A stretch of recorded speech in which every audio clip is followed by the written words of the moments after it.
Good evening po. Isang mapagpalang gabi po sa ating lahat. Sa gabi pong ito ay pagbubulay-bulayan po natin ang mensahe mula sa Hebreo, Kabanata 11, mga talata 29 hanggang 35. Ganito po ang sinasabi. Dahil sa pananampalataya, nakatawid ang mga Israelita sa dagat na pula na parang lumalakad sa tuyong lupa. Samantalang nalunod naman ang mga Ehipsyo nang ang mga ito'y tumawid. Dahil sa pananampalataya ng mga Israelita, gumuho ang pader ng Jericho matapos silang maglakad sa palibot nito ng 7 araw. Dahil sa pananampalataya, si Rahab, ang babaeng nagbebenta ng aliw, ay hindi napahamak na kasama ng mga ayaw sumunod sa Diyos, sapagkat malugod niyang pinatuloy ang mga espiyang Israelita. Magpapatuloy pa ba ako? Kulang ang panahon para maisalaysay ko ang tungkol kina Gideon, Barak, Samson, Jephthah, David, Samuel at mga propeta. Dahil sa pananampalataya, nagwagi sila sa laban sa mga kaharian, nagpatupad ng katarungan at nagkamit ng mga ipinangako ng Diyos. Napaamo nila ang mga leon, napatay ang naglalagablab na apoy at nakaligtas sila sa mga talim ng tabak. Sila'y may hina ngunit binigyan ng lakas upang maging magiting sa digmaan, kaya't natalo ang hukbo ng mga dayuhan. Dahil sa pananampalataya, ibinalik sa ilang mga babae ang kanilang mga mahal sa buhay na namatay sa pamamagitan ng muling pagkabuhay. Salamat po, Ama, sa pagkakataon na makapagbulay-bulay ng iyong mga salita, na sa kalagitnaan ng linggo ay makarinig kami ng iyong mga salita, makapagpanalanginan kami para sa isa't isa, at sandaling mabitawan namin anuman ang aming pinagkakaabalahan. At mabigyan kami ng kapahingahan, makapag-unload ng aming mga pasanin, at magkaroon ng panibagong lakas upang makapagpatuloy sa mga susunod pang araw. Ikaw, Ama, ang siyang mangusap sa bawat isa at mapapurihan sa oras na ito. Amen. Sabi nga po ni Pablo, magpapatuloy pa ba ako kung sino-sino pa at kung ano-ano pang kwento tungkol sa pananampalataya? Mga taong sumampalataya sa Panginoon nang walang pag-aalinlangan. Ilan lamang po yung mga nabanggit na yun sa marami pang kwento, at araw-araw nadadagdagan pa yan, maaring sa mga kwentong napapanood natin, sa mga nababasa, sa mga nakikita natin, sa mga kakilala natin, mga kaibigan, at maging sa atin mismo. Nung isang gabi po, may nadaanan ako sa newsfeed ko, may nagpe-preach, tapos sa audience parang tinanong niya kung gaano kalayo sila or saan sila nanggaling, yung mga pinanggalingan nila, at kung gaano kalayo yung mga pinanggalingan nila. Sabi nung isa, galing daw siya sa Canada. Based po sa clip na napanood ko, parang somewhere sa US po yung location ng event. Di ko na po na-check kung saan banda. Pero sabi nung lalaki sa audience, yung nakikinig sa preacher, 43 hours daw siyang nag-drive kasama yung buong pamilya niya, yung asawa niya, at may kasama silang baby nila, parang less than 1 year old, parang 10 months old po siya. So, yung preacher po, gulat na gulat siya kasi 43 hours, so bali ilang araw kayo sa daan, sabi niya. Sabi nung lalaki, 7 days silang bumiyahe from Canada. So, kung 43 hours, say nag-drive siya 6 hours sa isang araw, tapos mag-i-stop sila, kakain, matutulog, then magpapahinga, then magpapatuloy kinabukasan. At sabi niya, nag-drive daw siya ng ganun katagal para makarating at maka-join sa church na yon. So parang yung preacher nagulat siya. Tinawag niya yung lalaki, pinalapit niya sa stage. Sabi niya, tinanong niya, talagang kinausap niya buti. Tapos sabi ng lalaki, iniwan niya raw yung lahat. Iniwan niya yung lahat sa Canada. Binenta niya lahat ng ari-arian niya just to join this church. Yun ang sabi niya. Pero parang grabe po, no? Kasi may baby pa sila eh. Tapos para bumiyahe ka ng 7 days, yung ganun. Iniwan niya lahat, anuman, yung sa lugar na pinanggalingan niya, yung kabuhayan, mga kakilala, lahat. Tapos hindi siya sure kung sa pupuntahan niya ay magiging maganda yung kapalaran niya. Pero yung preacher po, nung tinawag siya, parang sabi niya, o sige, bibigyan kita ng malaking halaga pang-start ninyo sa buhay, bagong buhay nyo dito sa lugar na to. Umiyak po yung lalaki. Pero ayaw niya pong tanggapin yung binibigay na pera ng preacher. Sabi niya, gusto ko lang magkaroon ng trabaho dito. Sabi ng preacher, isi-share ko pa rin sa'yo yung blessing ko sa pamamagitan ng halagang ito na ibibigay ko sa'yo. And at the same time, tutulungan kita or bibigyan kita ng trabaho. Kumpara po sa mga sinaunang kwento, parang hindi naman ito ganun, parang magaan lang to kumbaga. Di hamak na mas kamangha-mangha pa rin yung mga nakasulat sa Biblia. Yung mga namatay, na muling nabuhay, mga napagwagi ang digmaan, yung pagsunod ni Noah sa paggawa ng arko, yung mga napaamong leon, higanting mandirigma na dinaig ng isang hamak na pastol ng tupa, at marami pa. Pero sa panahon natin ngayon, sa modern day po, yung i-give up mo lang yung trabaho mo or lumipat ka lang ng tirahan 43 hours away, parang mahirap na po, di ba? Yung walang kasiguraduhan kung anong mangyayari, hindi tayo sure sa magiging outcome. Bibitawan mo ang lahat at susunod ka sa Panginoon. That is faith. Yung pananampalataya mo na basta sumunod ka sa Kanya, everything will turn out right. Hindi ka mapapahamak, hindi ka mahihirapan, at palagi kang magtatagumpay. Yung lahat po isusurrender mo sa Kanya. Susunod ka lang. Parang ganun. May nagtanong sa isang mangangaral, sabi niya, totoo bang mahirap maging Kristiyano? Sabi sa Mateo Kabanata 11, verse 28 to 30, lumapit kayo sa akin kayong lahat na nahihirapan at lubhang nabibigatan sa inyong pasanin, at kayo'y bibigyan ko ng kapahingahan. Pasanin ninyo ang aking pamatok at matuto kayo sa akin sapagkat ako'y maamo at may mababang loob. Makakatagpo kayo sa akin ng kapahingahan sapagkat madaling dalhin ang aking pamatok at magaan ang pasaning ibibigay ko sa inyo. Sabi po, for my yoke is easy and my burden is light. Madaling dalhin at magaan lang ang ibibigay niyang pasanin. Pero bakit ang hirap pa rin pong sumunod? Bakit feeling natin mabigat yung dala, tapos nung nag-decide naman tayong sumunod, bakit parang mas marami yatang dumarating na problema? Una po, kaya tayo nahihirapan sumunod kasi iniisip natin agad na mahirap. Ang nakakahadlang sa pagsunod natin ay yung takot, yung pag-aalinlangan natin. Kulang tayo sa pananampalataya. Na kahit nakasulat na at nangako na siya na ibibigay niya lahat ng pangangailangan natin, nagduda pa rin tayo.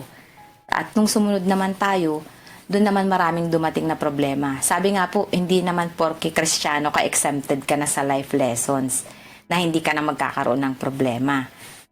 Paano tatatag ang faith natin kung puro blessings ang nararanasan natin?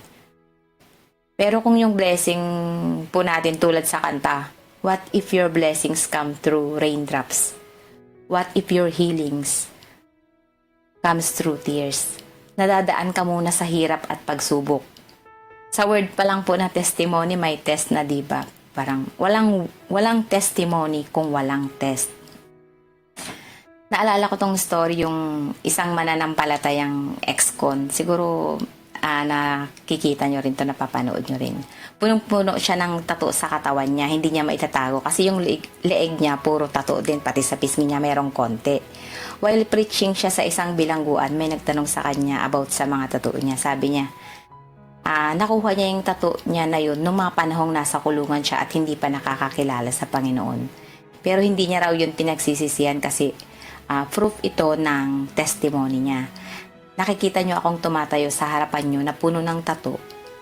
Ganito ako noon, pero binago ako ng Panginoon. Na noong nasa kulungan ako, doon naman ako pinalaya ng Panginoon, pinalaya sa kasalanan. Ngayon heto ako, hindi ba mas effective yung testimony ko? Kasi nakikita niyo yung pruweba. Makikita niyo sa bawat tattoo niya yung mga pinagdaanan niya. Pero ngayon, visible man yung yun sa mata ng mga tao, mas na nakikita na nila yung kung paano nag-work at nag-work ang Panginoon sa buhay niya. We should walk by faith, not by sight. Sabi po ni Pastor Stephen Prado, hindi daw fear ang kabaliktaran ng faith. Ang kabaliktaran daw ng faith ay sight. Walk by faith, not by sight. Faith is beyond the sense of sight, beyond pa sa lahat ng senses natin. Susunod ka kahit hindi mo nakikita yung full picture. You trust God kahit na may mga circumstances na hindi malinaw or challenging. Kahit parang hindi ka sure sa mangyayari. May confidence ka sa plano ng Panginoon. Naniniwala kang He is working behind the scenes. Even when the situation seems uncertain. Yung lahat ay ipapaubaya mo na lang sa Kanya. Pag sinabi niyang talon, tatalon ka kahit madilim pa yung babagsakan mo, kahit di mo alam kung anong naghihintay sa'yo sa baba. Tatalon ka pa rin kasi siya yung nagutos eh.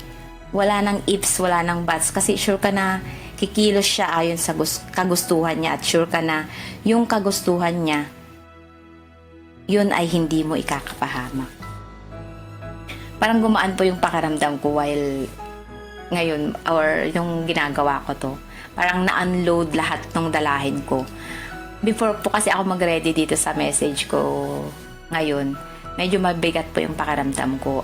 Hindi physically kundi emotionally. May mga humahadlang para gawin ko to. Sabi ko kay Sam, alam mo bang nakatoka ako sa midweek service, parang gano'n, na magme-message ako. Pero paano ako magme-message kung ganito yung nararamdaman ko? Sabi niya, hindi ba mas maganda kasi parang medyo makaka-relate ka, parang gano'n. Pero paano yung puso ko, hindi siya ready. Yung mga nagdaang gabi bago ito, kinakausap ko ang Panginoon, Lord, paano niyo po ako magagamit na maghatid ng message niyo kung ganito yung pakiramdam ko? Lord, pwede po bang linisin mo muna yung puso ko? I-clear po yung mind ko para makapag-ready po ako. Pero nakita ko po yung sagot ng Panginoon. Sabi niya, come as you are. Come with your fears. Come with your sins. Come with your burdens. Lumapit ka kahit marumi ka. Sige, lumapit ka kahit malungkot ka. Lumapit ka kahit may worries ka. Kahit pagod ka. Kahit takot ka. Kahit makasalanan ka. Come as you are. Ano man yung pinagdadaanan mo, come as you are. Balikan ko yung verse kanina sa Matthew. Come to me, all of you who are tired of carrying heavy loads. For the yoke I will give you is easy and my burden is light. At ngayon po nararamdaman ko, nauunawaan ko po bakit sinabi niyang come as you are. Papagaanin niya po pala yung pakiramdam mo. So balik po tayo dun sa kanina yung faith. Faith is not just believing. It requires surrendering our understanding and putting our confidence in His plans. Faith is reflected in actions, may pagsunod. And then true faith results in obedience and a life that reflects trust in God. And when you trust Him, you obey Him, you will see the result of this unseen plan na pinagdududahan natin bago tayo sumunod.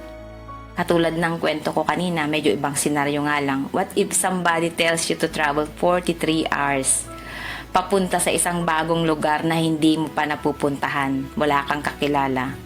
Pagdating mo doon, may naghihintay sa yung malaking gantimpala. Yun yung sabi sa iyo nung nag-utos. Ibinigay niya na sa iyo lahat ng details. Pero hindi mo alam at hindi mo nakikita kung ano yun sinasabi niyang gantimpala na yun. And all you need to do is believe and to follow para makuha mo yun. Kung pupunta ka, matatanggap mo. Pero kung hindi, syempre, hindi mo siya makukuha. Would you drop everything and drive 43 hours para lang makuha yung gantimpala na yun? Leave everything and follow. Ang pagsunod po sa Panginoon, sabi nga, hindi nga daw mahirap. Madali lang kung may faith. Dire-diretso lang. At magkaroon man ng problema sa daan, madali lang ding malalagpasan kasi nagtitiwala kang di ka naman niya pababayaan. Magiging mahirap lang kung mag-uumpisa kang mag-alinlangan tulad ng unti-unting paglubog ni Peter nung lumakad siya sa ibabaw ng tubig. Nung nakaramdam siya ng takot at pag-aalinlangan nung nasa kalagitnaan na siya, dun na siya unti-unting lumubog. Pero sa tingin ko po, happy ending pa rin po yung kwentong yun ni Peter eh. Nung sinabi niyang, Panginoon, iligtas mo ako, sabi niya, sa kalagitnaan ng paglubog ni Pedro. Ipinaubaya na niya lahat kay Jesus. Sa kalagitnaan ng pagsubok na isip niyang walang ibang magliligtas sa kanya kundi ang Panginoon.